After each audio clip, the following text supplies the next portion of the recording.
Hello दोस्तों, आपको हमारे एलाइस के न्यूज चैनल में स्वागत है। तो आपको यहां पर मिलती हैं क्लियर और लाइव न्यूज। तो आप हमारे चैनल को सब्सक्राइब कर लें ताकि आपको हमारे न्यूज की नोटिफिकेशन मिलती रहे। कांग्रेस नेता राहुल गांधी इन दिनों ब्रिटेन में हैं। शुक्रवार 20 मई को उन्होंने लंदन की कैम्ब्रिज यूनिवर्सिटी में आइडियाज फॉर इंडिया सम्मेलन में हिस्सा लिया। कांग्रेस नेता राहुल गांधी ने इस दौरान कहा कि भारत में लोकतंत्र वैश्विक सार्वजनिक भलाई है। हम अकेले ऐसे लोग हैं जिसने अद्वितीय पैमाने पर लोकतंत्र का प्रबंधन किया है। राहुल ने ट्विटर पर इस कार्यक्रम की तस्वीरें भी शेयर की हैं। इनमें राहुल, विपक्षी नेताओं राजद के तेजस्वी यादव, मनोज झा, टीएमसी के महुआ मोइत्रा और सीपीआई एम के सीताराम येचुरी के साथ खड़े हैं। राहुल ने ट्वीट कर बताया कि लंदन में सम्मेलन में व्यापक विषयों पर समृद्ध आदान प्रदान हुआ। राहुल ने इस दौरान केंद्र सरकार द्वारा सीबीआई जैसी संस्थाओं के दुरुपयोग का आरोप लगाते हुए भारत की तुलना पाकिस्तान से की है। राहुल ने आरएसएस पर निशाना साधते हुए कहा कि उनके लिए भारत सोने की चिड़िया है और कर्मों के आधार पर उसका हिस्सा बांटना चाहते हैं जिसमें दलितों के लिए कोई जगह नहीं है। इसके अलावा राहुल गांधी ने कांग्रेस की हार की वजह ध्रुवीकरण और सत्ता का मीडिया पर नियंत्रण को बताया। उन्होंने कहा कि आरएसएस ने लोगों के बीच अपनी जगह बनाई है। कांग्रेस और विपक्षी दलों को भी ऐसा ही करना चाहिए और उन 60 से 70% लोगों को एकजुट करना चाहिए जो उनके लिए वोट नहीं करते हैं। यूक्रेन की तुलना भारत के लद्दाख और डोकलाम से की। राहुल गांधी ने इस दौरान यूक्रेन की तुलना भारत के लद्दाख और डोकलाम से करते हुए कहा कि दोनों जगह चीन की सेना भारत की सीमा के अंदर बैठी है। चीन अगर वहां निर्माण कर रहा है तो किसी तैयारी के लिए कर रहा है, लेकिन सरकार इस पर बात नहीं करती। मुझे चिंता है क्योंकि मैं यूक्रेन जैसी स्थिति देख रहा हूं। राहुल ने दावा किया कि एक निजी बातचीत में विदेश मंत्री जयशंकर ने भी उनके नजरिए को महत्वपूर्ण बताया। इससे पहले आर्थिक नीतियों पर बोलते हुए राहुल ने कहा, 1991 के विचारों से आज काम नहीं चलेगा। मैंने 2012 में प्रधानमंत्री मनमोहन सिंह से पूछा तो उन्होंने भी कहा कि हम नई दुनिया में आ गए हैं जहां हमारे पुराने तरीके काम नहीं आ रहे। पीएम मोदी ने भी उन्हीं आर्थिक नीतियों का विस्तार किया जबकि वे मृत दृष्टिकोण है। राहुल गांधी ने कहा कि हमारे देश में संवाद की कमी है, प्रधानमंत्री सुनते नहीं है। कुछ अफसरों ने बताया कि विदेश विभाग में बदलाव आ चुका है, किसी की नहीं सुनी जाती। वहीं इस दौरान राहुल गांधी ने बीजेपी पर भी कड़ा वार किया। उन्होंने कहा कि कांग्रेस पहले जैसा भारत हासिल करना चाहती है जिसके लिए वो लड़ रही है, वहीं बीजेपी उनकी आवाज दबा रही है। उन्होंने कहा देश उन संस्थानों पर हमले होते देख रहा है जिन्होंने देश का निर्माण किया है। बता दें, राहुल गांधी के साथ इस सम्मेलन में शामिल होने सीताराम येचुरी, सलमान खुर्शीद, तेजस्वी यादव समेत अन्य कई विपक्ष के नेता शामिल हुए। बीजेपी पर केरोसिन छिड़कने का राहुल ने लगाया आरोप। राहुल ने कहा, बीजेपी की सरकार और आरएसएस देश को एक भूगोल की तरह देखते हैं, लेकिन हमारे लिए, हमारी पार्टी के लिए भारत लोगों से बनता है। हालांकि राहुल ने इस बात से भी नहीं नकारा कि पार्टी इस वक्त अंदरूनी कलह, बगावत, चुनाव में हार से जूझ रही है। राहुल ने इस बात पर जोर दिया कि भारत में इस वक्त अच्छे हालात नहीं है। उन्होंने बीजेपी पर आरोप लगाते हुए कहा कि बीजेपी देश में केरोसिन छिड़कने का काम कर रही है। एक चिंगारी से आग भड़क सकती है। इस गर्मी को शांत करना कांग्रेस की जिम्मेदारी। गुजरात में मोडासा जिले के आलमपुर गांव के पास आज सुबह बड़ा हादसा हो गया। यहां 2 ट्रक और एक कार के बीच एक्सीडेंट हो गया जिससे तीनों वाहनों में आग लग गई। घटना में तीनों वाहनों के अंदर 6 लोग फंसे रह गए और जिंदा जल गए। वाहनों में लगी आग को काफी देर तक बुझाया नहीं जा सका था। अब तक की सूचना के अनुसार एक ट्रक का क्लीनर, दूसरे ट्रक का ड्राइवर व क्लीनर व कार में सवार 3 लोगों की मौत हुई है। वहीं कार ड्राइवर कूदकर अपनी जान बचा ली है। आग इतनी तेजी से फैली कि किसी को संभलने का मौका नहीं मिला। एक ट्रक में भरा था केमिकल। मौके पर मौजूद कुछ लोगों ने बताया कि 2 ट्रकों की आमने सामने से टक्कर हुई और इनकी चपेट में एक कार भी आ गई। एक ट्रक में केमिकल भरा था जिसके चलते तीनों वाहनों में भीषण आग लग गई। आग इतनी तेजी से फैली कि किसी को संभलने का मौका नहीं मिला। मौके पर पहुंची फायर ब्रिगेड ने आग बुझाने की कोशिश की, लेकिन तब तक 6 लोगों की मौत हो चुकी थी। फायर ब्रिगेड ने वाटर कैनन की मदद से एक ट्रक ड्राइवर का शव निकाला। हाईवे पर लगा 10 किमी लंबा जाम। इस भयानक हादसे की वजह से मोडासा नडियाद हाईवे बंद कर दिया गया है। हाईवे पर दोनों ओर से करीब 10 किमी लंबा ट्रैफिक जाम लग गया है। मौके पर पुलिस और दमकल विभाग की टीमें हालात पर काबू पाने की कोशिशों में जुटी हैं। एक ट्रक के ड्राइवर ने कूदकर बचाई जान। मौके पर मौजूद आरटीओ के एक कर्मचारी ने बताया कि एक ट्रक से ड्राइवर ने छलांग लगा दी थी, इससे उसकी जान बच गई। हालांकि कूदने के चक्कर में उसके पैर जख्मी हो गए, जबकि उसके ट्रक का क्लीनर ट्रक से बाहर नहीं आ सका और मौत के मुंह में समा गया। वहीं दूसरे ट्रक में 2 लाशें हैं, जो ड्राइवर व क्लीनर की हो सकती हैं। राष्ट्रीय राजधानी दिल्ली, पंजाब, हरियाणा, उत्तर प्रदेश समेत उत्तर भारत के विभिन्न राज्यों में हल्की बारिश एवं बूंदाबांदी से मौसम का मिजाज बदला है। तापमान में गिरावट आने के साथ भीषण गर्मी एवं हीटवेव से कुछ राहत मिली है। मौसम विभाग के मुताबिक उत्तर भारत के अधिकतर राज्यों में अधिकतम तापमान अब 40 डिग्री से नीचे पहुंच गया है, जो बीते सप्ताह से 45 डिग्री सेल्सियस के आसपास बना हुआ था। देश की राजधानी के तापमान की बात करें तो दिल्ली में आज 21 मई को न्यूनतम तापमान 29 डिग्री और अधिकतम तापमान 40 डिग्री रह सकता है। वहीं अगले 4 दिन आंशिक तौर पर बादल छाए रहने के साथ आंधी और हल्की बारिश की संभावना है। ऐसे में मौसम विभाग का पूर्वानुमान है कि दिल्ली में गर्मी से फिलहाल मामूली राहत मिली रहेगा। उत्तर प्रदेश में कैसा रहेगा मौसम? उत्तर प्रदेश की करें तो राजधानी लखनऊ में आज न्यूनतम तापमान 28 डिग्री और अधिकतम तापमान 39 डिग्री रह सकता है। वहीं गाजियाबाद में आज न्यूनतम तापमान 26 डिग्री और अधिकतम तापमान 41 डिग्री रह सकता है।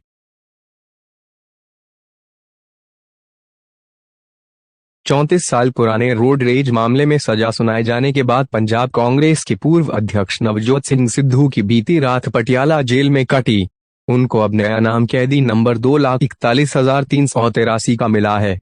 रात में जेल में सिद्धू का जेल की लाइब्रेरी के अहाते में रखा गया। वह जेल में शिरोमणि अकाली दल के नेता व धुर विरोधी विक्रम सिंह मजीठिया के पड़ोसी हैं। जेल सूत्राएं से मिली जानकारी के अनुसार उनको जेल में अब बैरक नंबर 10 अलॉट किया गया है। यह भी पता चला है कि सिद्धू ने रात में जेल में मिलने वाली रोटी और दाल नहीं खाई। उन्होंने खुद खाए गेहूं से एलर्जी का हवाला दिया। जेल सूत्रों ने बताया कि सिद्धू ने फ्रूट और सलाद ही खाया। सेंट्रल जेल के बैरक नंबर 10 में नवजोत सिंह सिद्धू के साथ 5 अन्य कैदी बंद हैं। बैरक छोटी होने की वजह से इसमें 4 से 5 कैदी ही बंद रहेंगे। सुबह जल्दी उठने के बाद नवजोत सिंह सिद्धू कुर्ता पजामा पहनकर बैरक में बैठे रहे। सिद्धू जेल में मजीठिया की बैरक से करीब 500 मीटर की दूरी पर रहेंगे। जानकारी के अनुसार मजीठिया को बैरक नंबर 11 में रखा गया है। सिद्धू और मजीठिया की बैरकों के बाहर सुरक्षा के अतिरिक्त इंतजाम किए गए हैं। जेल सूत्रों की माने तो नवजोत सिंह सिद्धू रात में थोड़े बेचैन भी दिखे। सेंट्रल जेल की लाइब्रेरी के अहाते में वे रात भर रहे और आज उनको बैरक नंबर 10 में शिफ्ट किया जाएगा। यहां से विक्रम मजीठिया की बैरक 800 मीटर दूर है। जेल प्रशासन ने शुक्रवार सुबह ही अहाते के पास सुरक्षाकर्मी तैनात कर दिए थे। सिद्धू को कैदियों वाली पोशाक पहननी होगी, जबकि मजीठिया सामान्य कपड़े पहन सकते हैं, क्योंकि वे हवालाती हैं। नवजोत सिंह सिद्धू सप्ताह में 2 दिन ही अपने परिवार और समर्थकों से मिल पाएंगे। जेल नियमों के अनुसार कैदी मंगलवार और शुक्रवार को अपने स्वजनों से मिल सकते हैं। सप्ताह के बाकी दिन सोमवार से लेकर शनिवार तक अंडर ट्रायल कैदियों को मिलने का समय दिया गया है। जेल में बंद विक्रम सिंह मजीठिया अंडर ट्रायल कैदी होने की वजह से बाकी दिन मुलाकात कर सकते हैं। पूर्व भारतीय कप्तान महेंद्र सिंह धोनी का शुक्रवार को ही इंडियन प्रीमियर लीग 2022 सीजन में सफर खत्म हुआ है। उनकी कप्तानी वाली चेन्नई सुपर किंग्स ने ग्रुप स्टेज में अपना आखिरी मुकाबला राजस्थान रॉयल्स के हाथों 5 विकेट से गंवा दिया। इस बीच धोनी के फैंस के लिए एक खबर अच्छी आई। वह यह है कि माही का सफर अभी आईपीएल 2022 सीजन में खत्म हुआ है। वह अगले सीजन में दोबारा लौटेंगे। धोनी अगले सीजन में भी चेन्नई टीम की कप्तानी करते ही दिखाई देंगे। यह बात आखिरी मैच के दौरान धोनी ने ही कही है। 7 जुलाई को 40 साल के होंगे माही धोनी। 7 जुलाई को 40 साल के हो जाएंगे। उन्होंने इंटरनेशनल क्रिकेट से 15 अगस्त 2020 को संन्यास का ऐलान किया था। तब उनकी उम्र 38 साल थी। इससे ठीक 1 साल पहले यानी 2019 आईपीएल सीजन से ही हर बार धोनी से एक सवाल पूछा जाता रहा है। यह सवाल है कि क्या वो अगले आईपीएल सीजन में खेलते दिखाई देंगे? यदि खेलेंगे तो किस टीम के साथ? धोनी इस तरह के सवालों के जवाब कभी हाँ कभी ना में देते हुए 4 सीजन से खेलते आ रहे हैं। देखिए धोनी ने किस सीजन में क्या कहा। 2019 में जब धोनी से पूछा गया कि क्या वे अगले सीजन में आईपीएल खेलते दिखेंगे, इस पर माही ने कहा था जी हाँ, उम्मीद तो है। 2020 सीजन में चेन्नई टीम आईपीएल इतिहास में पहली बार प्लेऑफ में नहीं पहुंच सकी थी। तब धोनी से पूछा गया था कि क्या यह उनका लीग में आखिरी मैच है। तब धोनी ने कहा था बिल्कुल नहीं। 2021 सीजन धोनी के लिए बेहद खास था। इसमें माही ने चेन्नई को चौथी बार खिताब जिताया था। तब खिताब जीतने के बाद हर्षा भोगले ने धोनी से पूछा था कि क्या आप अगले साल भी खेलते दिखाई देंगे। इस पर माही ने कहा था अभी मैंने कुछ छोड़ा नहीं है। मध्य प्रदेश के नीमच जिले में बुजुर्ग की हत्या का मामला गरमा गया है। कांग्रेस ने सीधे तौर पर बीजेपी सरकार को आड़े हाथों लिया और घटना को लेकर सवाल किए हैं। कांग्रेस के प्रदेश अध्यक्ष कमलनाथ ने प्रदेश में सिलसिलेवार हुई घटनाएं गिनाई तो दिग्विजय सिंह ने आरोपी के बीजेपी नेता होने का आरोप लगाकर गिरफ्तारी को लेकर सरकार से सवाल पूछा है। आरोप है कि बुजुर्ग को मुसलमान समझकर ये हमला किया गया, जबकि वो जैन समुदाय से ताल्लुक रखते थे। कांग्रेस के राज्यसभा सांसद दिग्विजय ने इस घटना को लेकर एक ट्वीट को रीट्वीट किया और लिखा कि मुझे जानकारी मिली है कि भाजपा के दिनेश कुशवाहा के विरुद्ध धारा 302 के तहत केस दर्ज किया गया है। देखते हैं गिरफ्तारी होती है या नहीं। ये एमपी में क्या हो रहा है। कमलनाथ। कांग्रेस नेता और पूर्व मुख्यमंत्री कमलनाथ ने ट्वीट किया और कहा ये मध्य प्रदेश में आखिर हो क्या रहा है। कमलनाथ ने कहा कि सिवनी में आदिवासियों की पीट पीट कर हत्या, गुना, महू, मंडला की घटनाएं और अब प्रदेश के नीमच जिले के मनासा में एक बुजुर्ग व्यक्ति की पीट पीट कर हत्या, जिनका नाम भंवर लाल जैन बताया जा रहा है। कमलनाथ ने कहा कि सिवनी की तरह यहां भी आरोपी का जुड़ाव भाजपा से होना सामने आ रहा है। प्रदेश की कानून व्यवस्था आखिर कहां है। कब तक लोगों को यूं ही मारा जाता रहेगा। अपराधियों के हौसले इतने बुलंद क्यों हैं। सरकार का ध्यान तो सिर्फ इवेंट में है।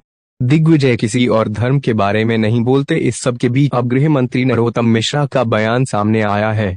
गृह मंत्री मिश्रा ने कहा कि दिग्विजय सिंह का साथ उसी को मिलेगा जो हिंदू धर्म या हिंदू देवी देवताओं के खिलाफ बोलेगा। क्या आपने कभी देखा कि इन्होंने किसी और धर्म के खिलाफ बोलने वाले का समर्थन किया हो या खुद कभी किसी और धर्म के खिलाफ बोला हो। यह बोल ही नहीं सकते किसी और धर्म के बारे में। उन्होंने कहा कि दिल्ली यूनिवर्सिटी के प्रोफेसर रतन लाल का समर्थन करना भी इसी का एक उदाहरण है। मिश्रा ने ये भी बताया कि नीमच की घटना के आरोपी के खिलाफ आईपीसी की धारा 302 और 304 के तहत केस दर्ज कर गिरफ्तार कर लिया गया है। बताते चलें कि नीमच के मनासा में शुक्रवार को एक मानसिक रोगी बुजुर्ग 65 साल को विशेष समुदाय के होने की आशंका में पीट पीट कर मार डाला गया। मारपीट करने वाला आरोपी भाजपा नेता बताया जा रहा है। पुलिस ने आरोपी के खिलाफ हत्या का केस दर्ज किया है। बुजुर्ग की पहचान रतलाम जिले के भंवर लाल जैन के रूप में हुई। परिवार के सदस्यों ने दावा किया कि जैन दिव्यांग थे और उन्हें याददाश्त से संबंधित समस्या थी। घटना के संबंध में एक वीडियो सोशल मीडिया में वायरल हो रहा है। इसमें देखा जा रहा है कि एक शख्स बुजुर्ग भंवर लाल जैन को लगातार चांटे मारते हुए देखा गया। आरोपी पीटते हुए बुजुर्ग से कहते हुए कह रहा है, तेरा नाम क्या मोहम्मद है? जावला से आया है? चल तेरा आधार कार्ड बता। मार खाने वाला बुजुर्ग गिड़गिड़ाते हुए बोल रहा है कि 200 रुपये ले। जम्मू श्रीनगर नेशनल हाईवे पर बन रही सुरंग ढहने से 4 लोगों की मौत हो गई है। खराब मौसम के बीच शनिवार सुबह से रेस्क्यू ऑपरेशन चलाया गया। इस दौरान कल 3 शव बरामद हुए हैं। इससे पहले एक शव गुरुवार को ही हादसे के बाद बरामद हुआ था। रामबन एसएसपी मोहिता शर्मा ने बताया कि शनिवार को रेस्क्यू के दौरान 3 और डेड बॉडी मिली हैं। रेस्क्यू के दौरान पहली बॉडी एक चट्टान के नीचे दबी हुई थी। मशीन के जरिए मलबा हटाने के बाद शव निकाला गया, जबकि दूसरी और तीसरी बॉडी भी थोड़ी देर बाद मिल गई है। हालांकि अभी भी वहां 6 से 7 लोगों के फंसे होने की आशंका है। जम्मू कश्मीर के रामबन जिले में खूनी नाला के पास हाईवे पर टिडकी ऑडिट टनल के गुरुवार रात करीब 10:15 बजे एक मजदूर की मौत हो गई थी। हालांकि रेस्क्यू के दौरान 3 लोगों को बचा लिया गया था। मौसम में सुधार के बाद फिर से रेस्क्यू ऑपरेशन चलाया गया। शुक्रवार को पहाड़ी का एक बड़ा हिस्सा दुर्घटनाग्रस्त हो गया था। इस वजह से बचाव अभियान में बाधा आ गई थी, लिहाजा रेस्क्यू ऑपरेशन रोकना पड़ गया था। बता दें कि मलबे में 6 से 7 लोग फंसे हुए हैं। शुक्रवार को 3 लोगों को रेस्क्यू किया गया है। 2 लोग जिला अस्पताल रामबन में भर्ती हैं। उनकी पहचान झारखंड के विष्णु गोला और रामबन के अमीन के रूप में हुई है। तीसरे घायल की पहचान वरिंदर कुमार के रूप में हुई है, जिसका जम्मू के सरकारी मेडिकल कॉलेज में इलाज चल रहा है। बता दें कि जिस मजदूर का शव मलबे से मिला था, उसकी पहचान पश्चिम बंगाल के सुधीर रॉय के रूप में हुई है। संभागीय आयुक्त रमेश कुमार और अतिरिक्त पुलिस महानिदेशक मुकेश सिंह ने घटनास्थल का दौरा किया, जबकि उपराज्यपाल मनोज सिन्हा ने कंट्रोल रूम से स्थिति की निगरानी की। अधिकारियों ने बताया कि एनडीआरएफ और एसडीआरएफ की टीमें रेस्क्यू में लगी हुई हैं। रेस्क्यू में तेजी लाने के लिए मजिस्ट्रेट के साथ अतिरिक्त कर्मियों को भी तैनात किया गया है। विदेश मंत्री एस जयशंकर ने शनिवार को भारतीय विदेश सेवा को अहंकारी कहने वाले मसले पर जवाब दिया। जयशंकर ने कहा कि यह अहंकार नहीं बल्कि आत्मविश्वास है जो भारत को विश्व मंच पर प्रदर्शित करता है। दरअसल 20 मई को राहुल गांधी ने लंदन में एक नॉन प्रॉफिट थिंक टैंक की ओर से आयोजित एक कार्यक्रम में बोलते हुए कहा कि यूरोप के कई नौकरशाहों ने उन्हें बताया था कि भारतीय विदेश सेवा पूरी तरह से बदल गई है। विदेश मंत्री एस जयशंकर का जवाब, विदेश सेवा अभिमानी हो गई है, वे कुछ भी नहीं सुनते हैं। अब वे हमें बता रहे हैं कि उन्हें क्या आदेश मिल रहे हैं। इसका जवाब देते हुए जयशंकर ने कहा, हाँ, भारतीय विदेश सेवा बदल गई है। हाँ, वे सरकार के आदेशों का पालन करते हैं। हाँ, वे दूसरों के तर्कों का विरोध करते हैं। नहीं, इसे अहंकार नहीं कहा जाता है, इसे आत्मविश्वास कहा जाता है, इसे राष्ट्रीय हित की रक्षा कहा जाता है। रणदीप सुरजेवाला ने भी की टिप्पणी। इस बीच कांग्रेस नेता रणदीप सिंह सुरजेवाला भी राहुल गांधी के समर्थन में आए गए। उन्होंने देश के बजाय पार्टी के एजेंडे को आगे बढ़ाने के लिए विदेश सेवा का उपयोग करने के लिए विदेश मंत्री की आलोचना की। ट्विटर पर सुरजेवाला ने लिखा, हाँ, इसे विदेश नीति की धज्जियां उड़ाने वालों के सामने राजनीतिक आकाओं के अधीन होना भी कहा जाता है। हाँ, इसे हमारे क्षेत्र पर अवैध कब्जे के सामने चीन के सामने खड़ा नहीं होना कहा जाता है। हाँ, इसे राष्ट्र के बजाय किसी पार्टी के एजेंडे को आगे बढ़ाना कहा जाता है। सलमान खुर्शीद ने जयशंकर को घेरा। इस मसले पर सलमान खुर्शीद भी बीच में आ गए और उन्होंने जयशंकर की आलोचना का जवाब देते हुए कहा कि सुनने की क्षमता आत्मविश्वास है, अन्य कोई तरीका नहीं हो सकता। 13 अप्रैल को जयशंकर ने रक्षा मंत्री राजनाथ सिंह और अमेरिकी विदेश मंत्री एंटनी ब्लिंकन की उपस्थिति में भारत में कथित मानवाधिकारों के हनन पर अमेरिकी चिंताओं के खिलाफ भी बात की। उन्होंने कहा कि लोगों को भारत के बारे में विचार रखने का अधिकार है। उन्होंने कहा, हम संयुक्त राज्य अमेरिका सहित अन्य लोगों के मानवाधिकारों की स्थिति पर भी अपने विचार रखते हैं। असम में बाढ़ से तबाही मची हुई है। जमुनामुख जिले के 2 गांवों के 500 से अधिक परिवारों को रेलवे पटरियों पर रहना पड़ा है। इन लोगों को रेलवे ट्रैक का सहारा इसलिए लेना पड़ा है क्योंकि पूरे इलाके में रेल की पटरियां ही एकमात्र ऐसी जगह थी जो बाढ़ के पानी में नहीं डूबी थी। 8 लाख से अधिक प्रभावित। भूस्खलन से अब तक 14 लोगों की मौत। पट्टिया पत्थर गांव के निवासियों ने बाढ़ में अपना करीब सब कुछ खो दिया है और ये लोग नजदीक में अस्थायी शेड के नीचे रहने को मजबूर हैं। ग्रामीणों का दावा है कि उन्हें जिला प्रशासन, राज्य सरकार या फिर केंद्र सरकार से कुछ खास मदद नहीं मिली है। असम में बारिश और बाढ़ से हालात चिंताजनक बनी हुई है। लगातार हो रही बारिश के कारण 29 जिलों के 2585 गांवों में 8 लाख से अधिक लोग प्रभावित हुए हैं। बारिश के कारण हुए भूस्खलन से अब तक 14 लोगों की मौत हो चुकी है। अस्थायी शेड में रह रहे लोग अमानवीय परिस्थिति में रह रहे हैं। कई लोग कई दिनों से भूखे हैं और खुले आसमान के नीचे रहने को मजबूर हैं।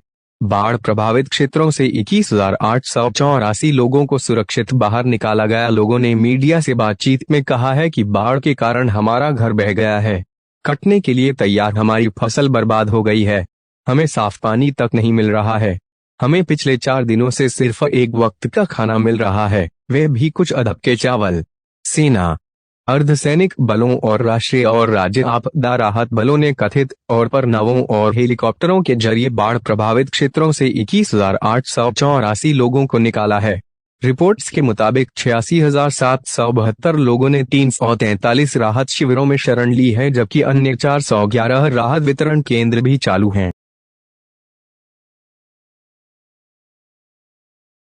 पाकिस्तान के पूर्व प्रधानमंत्री इमरान खान ने अमेरिका के दबाव के बावजूद रूस से रियायती तेल खरीदने के लिए भारत की फिर एक बार प्रशंसा की है। उन्होंने कहा कि उनकी सरकार एक स्वतंत्र विदेश नीति की मदद से इसे हासिल करने के लिए काम कर रही है। उन्होंने पाकिस्तान मुस्लिम लीग (PAN) के नेतृत्व वाली सरकार पर बिना सिर वाले मुर्गे की तरह अर्थव्यवस्था के लिए फटकार लगाई।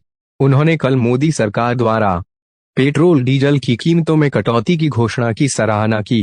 पाकिस्तान तहरीक-ए-इंसाफ (PTI) नेता ने ईंधन की कीमतों में कटौती के भारत सरकार के फैसले के बारे में जानकारी साझा करते हुए ट्विटर पर लिखा, क्वाड का हिस्सा होने के बावजूद भारत ने अमेरिकी दबाव से खुद को अलग रखा और जनता को राहत देने के लिए रियायती रूसी तेल खरीदा। भारत ने वही किया जो हमारी सरकार एक स्वतंत्र विदेश नीति की मदद से इसे हासिल करने के लिए काम कर रही थी। आपको बता दें कि केंद्र सरकार द्वारा ईंधन पर उत्पाद शुल्क में कटौती के बाद शनिवार को पेट्रोल की कीमत में 9.5 रुपए प्रति लीटर और डीजल में 7 रुपए प्रति लीटर की कटौती की गई थी। भारत के रूसी तेल का आयात ऐसे समय में बढ़ गया है जब पश्चिमी देशों ने यूक्रेन पर आक्रमण के बाद से मॉस्को पर गंभीर प्रतिबंध लगा दिए हैं, जिससे कई तेल आयातकों ने रूस के साथ व्यापार करना बंद कर दिया है। रॉयटर्स की एक रिपोर्ट के अनुसार भारत ने मुद्रास्फीति से लड़ने के लिए रूस से रियायती तेल की खरीद तेज कर दी, जिससे अप्रैल में देश का कच्चे तेल का आयात 3.5 साल के उच्चतम स्तर पर पहुंच गया। इमरान खान ने कहा कि उनकी सरकार जनता को राहत प्रदान करने के लिए इसी तरह की कार्यवाही करना चाहती थी, लेकिन मीर जाफर और मीर सादिक सत्ता परिवर्तन के लिए बाहरी दबाव के सामने झुक गए। पूर्व पाकिस्तानी PM ने ट्वीट कर कहा, हमारी सरकार के लिए पाकिस्तान का हित सर्वोच्च था, लेकिन दुर्भाग्य से स्थानीय मीर जाफर और मीर सादिक सत्ता परिवर्तन के लिए बाहरी दबाव के आगे झुक गए। अब बिना सिर वाले मुर्गे की तरह अर्थव्यवस्था के साथ देश चला रहे हैं। दिल्ली में पिछले 2 दिनों में गरज के साथ बौछारें पड़ने से दिल्ली वालों को भीषण गर्मी से राहत मिली है। इन 2 दिनों में दिल्ली के मौसम केंद्र सफदरजंग वेधशाला में अधिकतम तापमान 40 डिग्री सेल्सियस दर्ज किया गया है। दिल्ली में 37 डिग्री के आसपास रहेगा तापमान। मौसम विभाग की माने तो पंजाब और हरियाणा पर बने एक चक्रवाती परिसंचरण के कारण आज शनिवार को रुक रुक कर गरज के साथ बौछारें पड़ने की उम्मीद है। वहीं ताज़ा पश्चिमी विक्षोभ के कारण रविवार से उत्तर पश्चिमी भारत में बारिश और गरज के साथ बौछारें पड़ने की उम्मीद है। इसके चलते दिल्ली में मंगलवार तक अधिकतम तापमान 37 डिग्री सेल्सियस तक गिर जाएगा। मौसम विभाग के मुताबिक राजधानी दिल्ली में अगले 4 दिनों तक बारिश और बूंदाबांदी की गतिविधियां के चलते गर्मी से राहत रहेगी। बता दें, 22 से 24 मई के बीच इस तरह की गतिविधियां कुछ तेज होंगी। मौसम विभाग के अनुसार रविवार को आंशिक तौर पर बादल छाए रहेंगे और आंधी आ सकती है। कुछ जगहों पर बूंदाबांदी की भी संभावना है। दिल्ली में 25 मई तक अधिकतम तापमान 38 से 39 डिग्री तक बना रहेगा। इस दौरान आंधी और बारिश की हल्की गतिविधियां होंगी। वहीं 26 मई से एक बार फिर तापमान बढ़ना शुरू होगा।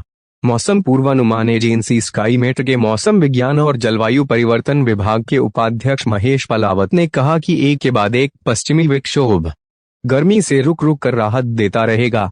एक सप्ताह तक लू की संभावना नहीं है। इंडियन प्रीमियर लीग 2022 सीजन में मुंबई इंडियंस टीम ने जीत के साथ अपने सफर का अंत किया है।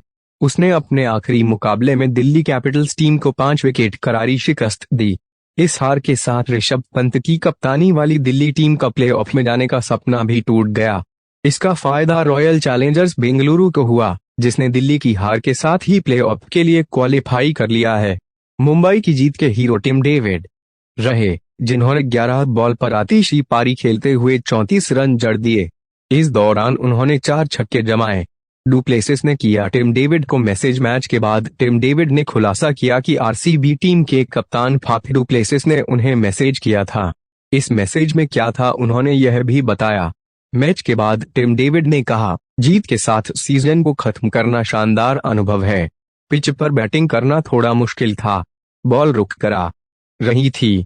ईशान किशन ने मुझसे कहा था कि इस पिच पर खेलना थोड़ा कठिन है। मैं बॉल को ठीक से टाइम करने की कोशिश कर रहा था, टिम डेविड ने कहा। मैच वाले दिन सुबह मुझे फाफ डुप्लेसिस का मैसेज आया था। इस मैसेज में विराट कोहली, ग्लेन मैक्सवेल और फाफ की फोटो थी। तीनों ने मुंबई इंडियंस को सपोर्ट करने के लिए मई टीम की ही जर्सी पहन रखी थी। मुंबई ने दिल्ली को 5 विकेट से हराया। मैच में मुंबई टीम के कप्तान रोहित शर्मा ने टॉस जीतकर पहले गेंदबाजी का फैसला किया था। इसके बाद दिल्ली टीम को 159 रनों पर ही रोक दिया। रोहमन पवेल ने 34 बॉल पर 43 और ऋषभ पंत ने 33 बॉल पर 39 रन बनाए। जसप्रीत बुमराह ने 3 और रमनदीप सिंह ने 2 विकेट झटके। जवाब में मुंबई टीम ने 5 बॉल शेष रहते 160 रन बनाते हुए 5 विकेट से यह मैच जीत लिया।